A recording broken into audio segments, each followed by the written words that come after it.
Welcome to beginner friends. అందరికీ నమస్కారం. ఓం నమో భగవతే వాసుదేవాయ. భగవద్గీత పారాయణలో ఈరోజు 2వ అధ్యాయం సాంఖ్యయోగం 5వ శ్లోకము. గురున హత్వా హి మహానుభావాన్ శ్రేయో భోక్తుం భైక్షమపీహ లోకే హత్వార్థకామాంస్తు గురూనిహైవ భుంజీయ భోగాన్ రుధిర ప్రదిగ్ధాన్. తాత్పర్యము: నా గురువులైన ఈ పెద్దలను సంహరించి ఈ భోగాలని అనుభవించటం కంటే యాచకుడిగా బ్రతకటం మేలు.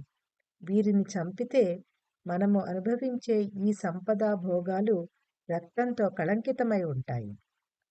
భావ వివరణ: పూజింపతగ్గవారు అయిన తాతగారిని గురువులను చంపటం కన్నా, పాపం మూటగట్టుకుని నరకానికి పోవడం కన్నా 4 ఏళ్ళు భిక్ష అడుక్కుని జీవించడం మంచిది. ఈ లోకంలో అంతకన్నా శ్రేయస్సు మరొకటి లేదు.